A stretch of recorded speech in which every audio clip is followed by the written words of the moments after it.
And welcome my YouTube channel. इसमें हम आपको linear equation in two variables का क्वेश्चन बताने जा रही हूँ जो NCERT से है। एक्सरसाइज 3.4 से 3 इंपॉर्टेंट क्वेश्चन बताने जा रही हूँ जो इस टाइप के क्वेश्चन आपको 10 बोर्ड में आ सकते हैं, प्री बोर्ड में या फिर बोर्ड एग्जाम में आ सकते हैं। तो क्वेश्चन है जिसको आप देखिए, आपको बताया रहेगा, गिवन रहेगा उसी मेथड से आपको बनाना है, या फिर आपको गिवन नहीं रहेगा तो आपको भी मेथड से बना सकते हैं। तो इसमें हम एलिमिनेशन मेथड के से बनाए हैं।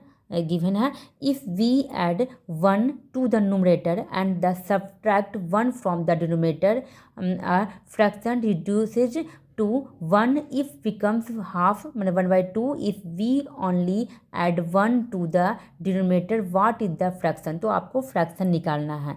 क्वेश्चन आपको समझना है, पहले हम लोग लिख सकते हैं जो निकालना रहता है उसको हम लेट मानते हैं। आपको फ्रैक्शन निकालना है, उसमें आपको एक्स का ज़रूरत है, मतलब न्यूमरेटर का ज़रूरत है और डिनोमिनेटर का ज़रूरत है। तो हम यहाँ मान सकते हैं कि let the numerator be x and denominator by y. बी कितना मान लिए, वाई मान लिए, न्यूमरेटर को एक्स मान लिए, मतलब ऊपर में जो रहता है उसको न्यूमरेटर, नीचे में रहता है उसको डिनोमिनेटर बोलते हैं। ठीक है, तो पहले हम लोग क्या है, न्यूमरेटर को एक्स माने तो एक्स हो जाएगा, डिनोमिनेटर को वाई माने। फ्रैक्शन हमेशा एक्स और वाई के फॉर्म में रहता है, बाई के फॉर्म में, तो एक्स और वाई नीचे मान लिए। अब इसमें बोला ऐड करने के लिए न्यूमरेटर में तो 1 ऐड कर दिए, एंड सब्ट्रैक्ट करने बोला है डिनोमिनेटर में, डिनोमिनेटर में सब्ट्रैक्ट कर दिए -1 और इक्वल टू कितना आ रहा है करने पर 1 आ रहा है। Fraction reduces it 1, it becomes half. अब ये इक्वेशन हम देखिए पहले इस इक्वेशन को सॉल्व कर लेते हैं। x + 1 है y, अब इक्वल टू 1 है, इसको क्या करते हैं, क्रॉस मल्टीप्लाई करते हैं। y - 1 को 1 से मल्टीप्लाई करना, x + 1, इसके नीचे में कुछ नहीं है तो आप यहाँ पर 1 लेके आप क्रॉस मल्टीप्लाई कर सकते हैं। x + 1 को 1 से मल्टीप्लाई उतने ही कुछ नहीं आएगा, y - 1 को भी 1 से मल्टीप्लाई करें उतने ही का उतना ही आ जाएगा। x - y को एक साइड में कर देंगे जितना जो भी वेरिएबल्स है, और ये 1 जो है +1 है उसको इधर भेज देंगे तो क्या हो जाएगा, प्लस इधर आके माइनस हो जाएगा। तो x - y equal to minus में क्या होता है, प्लस होता है, तो -2, इसको इक्वेशन 1 मान लेंगे। अब दूसरा जो बोला है क्वेश्चन के हिसाब से कि it becomes 1/2 if we only add 1 to the denominator, what is the fraction. अब बोला है न्यूमरेटर के बारे में नहीं बोला है कुछ भी कि कितना ऐड करना है या सब्ट्रैक्ट करना है, तो वो ऊपर में वैसे ही रहने देंगे। और डिनोमिनेटर में बोला है कि 1 ऐड करने की, तो 1 ऐड कर दिए, इक्वल टू कितना आ रहा है फ्रैक्शन, तो 1/2 फ्रैक्शन आ रहा है। इसको क्रॉस मल्टीप्लाई कर देंगे, 2 को x से क्रॉस मल्टीप्लाई, मतलब इसको इसके साथ करना है, इसको इसके साथ करना है, तो 2 को x से करेंगे 2x हो जाएगा, इक्वल टू y + 1 को 1 से मल्टीप्लाई करें तो वही का वही आ जाएगा। अब 2x है, y जो है वो प्लस में है, ठीक है, तो इसको इधर भेज देंगे तो -y हो जाएगा, इक्वल टू 1 को इधर ही रहने देना, ये इक्वेशन 2 हो जाएगा। ये 1 और 2 निकला। अब क्या करते हैं, कोई दोनों का वैल्यू निकालना है, x और y दोनों का वैल्यू निकालना है, तो हम लोग इसमें ही एलिमिनेशन मेथड का यूज कर रहे हैं। तो यहाँ पर देखिए कंपेयर करेंगे, यहाँ x - y है और यहाँ पर 2x - y है, तो ये दोनों देखिए मिल रहा है यहाँ पर, तो सब्ट्रैक्ट कर देते हैं दोनों इक्वेशन को, सब्ट्रैक्ट इक्वेशन 1 और 2, तो x - y इक्वल टू -2 जो है वही लिख दें हैं, 2x - y इक्वल टू 1, ये होगा। अब देखिए यहाँ जो साइन रहेगा, देखिए 2x प्लस के बगल में कोई साइन नहीं है, मतलब प्लस का साइन है, तो यहाँ साइन चेंज हो जाता है, नीचे साइन चेंज कर देंगे, माइनस हो जाएगा, माइनस है तो ये प्लस हो जाएगा। ठीक है, यहाँ पर देखिए यहाँ माइनस में प्लस होता है तो यहाँ प्लस कर देते हैं, यहाँ प्लस है तो यहाँ माइनस हो जाएगा। ठीक है, ये है माइनस, ये प्लस है, तो यहाँ का साइन और यहाँ का साइन देते हैं, तो माइनस और प्लस माइनस होता है, तो 2x में से x जाएगा तो कितना हो जाएगा, x हो जाएगा। माइनस में होगा क्योंकि 2x बड़ा है x से, तो इसके आगे का साइन देखते हैं। ये प्लस में है, माइनस है, तो प्लस माइनस क्या होता है, कैंसिल हो जाता है, माइनस माइनस क्या होगा, प्लस हो जाएगा, +3, तो 3 होगा, साइन लगेगा माइनस का क्योंकि 2 के बगल में माइनस का साइन है, तो माइनस माइनस कैंसिल हो जाएगा, इसका इक्वल टू 3 हो जाएगा value. Putting equation 1, x equal to 3 जो है इक्वेशन 1 या 2 किसी में भी पुट कर सकते हैं, तो इक्वेशन 1 में हम पुट कर दिए, इसमें पुट कर दिए हैं। x - y इक्वल टू -2 है इक्वेशन 1, तो x की जगह पर 3 लगा देना है, 3 - y इक्वल टू -2, तो -y इक्वल टू, तो यहाँ पर -y हुआ, ये 3 इधर भेज देंगे, -3 हो जाएगा, तो -y इक्वल टू यहाँ पर माइनस क्या हो जाएगा, प्लस हो जाएगा, तो 3 और 2 5 हो जाएगा। 3 बड़ा डिजिट है 2 से, इसके आगे में जो साइन रहता है वही देते हैं, तो माइनस का साइन लगा तो माइनस माइनस कैंसिल हो जाए, तो y का वैल्यू 5 आया। इस तरह से आपको x और y का वैल्यू निकालना है। What is the fraction to the, यहाँ पर आपको फ्रैक्शन भी दिखाना था, तो आप फ्रैक्शन दिखाना रहेगा तो आप क्या क्या दिखा देंगे, 3/5 फॉर्म में आ जाएगा फ्रैक्शन। ठीक है, यहाँ पर एक्स और वाई निकल गया, फ्रैक्शन में हमको इस तरह से दिखाना रहता है।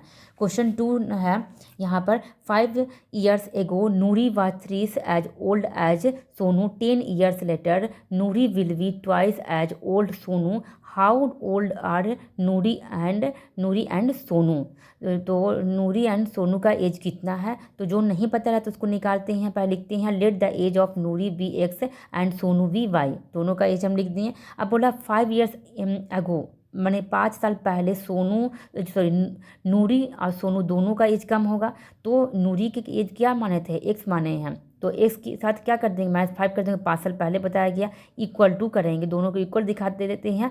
अब सोनू बताया गया कि वो वाई है, सोनू वाई के माने हैं उसका एज, तो उसके साथ क्या कर देंगे -5 कर देंगे। और क्या बताया क्यों यहाँ पर 3 मल्टीप्लाई किए, तो यहाँ बोला ये 5 years ago Noori was 3 as old as Sonu, Sonu का जो एज था ये वाई -5 उसका 3 है, ये जो है ये नूरी है जो, तो इसको 3 से मल्टीप्लाई, ये पहले ये हो जाएगा, ये दोनों इक्वेशन बना, उसके साथ 3 मल्टीप्लाई कर देना है। ठीक है, एक्स -5 हो गया, 3 को वाई से मल्टीप्लाई कर 3 वाई हो गया, प्लस माइनस होगा 3 5 जब 15 हो जाएगा। एक्स -3 वाई, वाई का वैल्यू और एक्स वाई का वैल्यू दोनों को एक साइड में कर देंगे, -5 इसको इधर करेंगे, +5 हो जाएगा। X -3 y equal to minus plus क्या होता है, माइनस होता है तो 15 में से 5 जाएगा, -10 हो जाएगा। इसको इक्वेशन 1 मान लेना। अब यहाँ पर बताया गया है 10 years later Noori will be twice as old Sonu. ठीक है, अब 10 साल बाद दोनों का एज बढ़ेगा भी, तो एक्स है नूरी का, तो x +10 हो जाएगा, और सोनू का एज कितना है, y है, तो y +10 हो जाएगा। अब ये बताया गया जो नूरी है उसका एज जो है ना ट्वाइस है सोनू का एज का, तो सोनू का एज ये है, उसको ट्वाइस कर देंगे तो इसका एज निकल जाएगा। x +10 equal to 2 × y, 2y हो गया, 2 10 जा 20 हो जाएगा। x - 2y, y को हम बोल दिए, x के साथ हम भेज देंगे, और ये जो +10 है उसको इधर भेजेंगे तो -10 हो जाएगा। x - 2y इक्वल टू 10, ये क्वेश्चन 2 मानेंगे। अब ये दोनों को कंपेयर करेंगे दोनों को, तो अब इसमें भी हम लोग सब्ट्रैक्ट करेंगे, क्योंकि ये प्लस में है ये प्लस में है, तो सब्ट्रैक्ट कर देते हैं। सब्ट्रैक्ट इक्वेशन 1 और 2, x - 3y x - 2y equal to 10 जो है वही क्वेश्चन यहाँ पर उतार देना है। यहाँ पर देखिए जो साइन रहता है ना उसी को साइन को चेंज करना रहता है, ये प्लस में है तो माइनस हो जाएगा, माइनस है तो प्लस में हो जाएगा, ये प्लस में है तो माइनस में हो जाएगा, कोई साइन नहीं मतलब प्लस में है। अब यहाँ पर देखिए माइनस और प्लस क्या होगा, कैंसिल हो जाएगा, ये प्लस है माइनस, प्लस माइनस क्या होता है माइनस होता है, 3 में से 2 जाएगा 1 होगा, तो 1 लिखना जरूरी नहीं है, वाई भी लिख सकते हैं, तो वाई लिख दिए।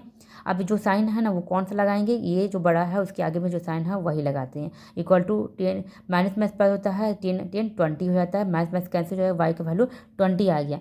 पुट कर देते हैं इक्वेशन 1 में, आप 2 में भी पुट कर सकते हैं, दोनों में से किसी में भी कर सकते हैं। तो इक्वेशन 1 में पुट किया, x माइनस यहाँ पर 3y है, y की जगह पर हम लोग क्या लगा दिए 20 इक्वल टू -10, x हो गया 23 या 60 इक्वल टू -10, x हो गया -60 को इधर जाएंगे तो +60 हो जाएगा, 10 में 60 में से 10 जाएगा 50 हो जाएगा आंसर। तो hence Noori age equal to 50 years, और सोनू का एज कितना हो जाएगा 20, क्योंकि जो नूरी थी वो x माने थे और सोनू को y माने थे, इस तरह से इसका एज निकल गया। ठीक है, 2 इंपॉर्टेंट क्वेश्चन हो गया। अब तीसरा इंपॉर्टेंट क्वेश्चन है यहाँ पर कि Meena went to a bank to withdraw 2000 रुपया विदड्रॉ की, she asked the cashier to give her 50 रुपया एंड 100 रुपया नोट्स ओनली, मीना गॉट 25 रुपया note 25 notes in all, find how many notes of 50 रुपया एंड 100 रुपया रिसीव्ड। तो बताया गया कि वो कितना, जो उसको 25 रुपया 25 नोट मिला, 25 ये नहीं है 25 टोटल नोट उसको मिला, 2000 रुपया विड्रॉ करने गई, उसमें से 25 नोट्स में 50 रुपया का नोट था कुछ और कुछ 100 रुपया का नोट था। अब बताना है कि 50 रुपया का नोट कितना था और 100 रुपया का नोट कितना था, लेकिन टोटल नोट कितना है 25 है, ये समझ में आ गया। अब इसको हमको लिखेंगे लेट 50 रुपया नोट्स को हम लोग x मान लेते हैं और 100 रुपया नोट्स को y मान लेते हैं।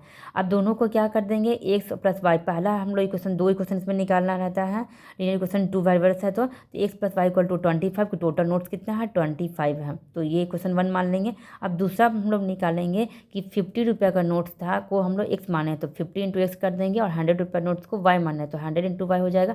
टोटल कितना विड्रॉ किया गया 2000, तो 2000 हम लोग टोटल कर देंगे। यहाँ पर हम लोग को क्या करते हैं, इसको इक्वेशन को छोटा कर देते हैं, तो ये दोनों में से 50 कॉमन ले लिया, तो बचा कितना x बचा, और यहाँ पर 52 जो 100 होता है तो 100 को कॉमन करके यहाँ पर 2 ले लिए कि 50 कॉमन में 2 आ जाता है। अब यहाँ पर ये भी इसमें को भी हम लोग 50 और 40 के में इसको डिवाइड कर सकते हैं, मल्टीप्लाई कर सकते हैं। 50 20 जा कितना होता है 2000, तो यहाँ 50 क्या हो जाएगा, कैंसिल हो जाएगा क्योंकि यहाँ से भी कॉमन हम लोग निकाल दिए 50। तो बचा कितना, x + 2y = 40 बचा, इक्वेशन 2 मान लिए। अब सब्ट्रैक्ट कर देते हैं इक्वेशन 1 और 2 को, इसको और इसको लेके, तो x + y = 25, x + 22y = 40। अब ये प्लस में तो माइनस हो गया, प्लस में तो माइनस है, ये प्लस में तो माइनस हो गया, तो ये और ये कैंसिल हो गया। माइनस से प्लस क्या होता है, माइनस होता है, 2y में से y जाएगा तो y हो जाएगा, 40 में से 25 जाएगा तो 15 आ जाएगा। ठीक है, माइनस का साइन लगेगा क्योंकि 40 के बगल में जो साइन है वो माइनस का, तो माइनस में कैंसिल हो जाएगा, y का वैल्यू कितना आया 15। तो पुटिंग इक्वेशन 1 में पुट कर दिए वैल्यू y का, x + y = 25, x + 15 लगा दिए y की जगह पर =25, x = 25, ये प्लस इधर जाएगा तो -15 हो जाएगा, तो इसका वैल्यू 10 आया। हेंस 50 रुपया नोट्स Vx = 10 और 100 रुपया नोट्स y = कितना आ गया 15। तो जो आया है 50 रुपया का नोट्स कितना था 10 था और 100 रुपया का नोट्स 15 था, दोनों काट करने पर कितना आ रहा है 25। इस तरह से आपको निकालना है। आपको मेरी वीडियो अच्छी लगी तो please subscribe, like and share. Thank you.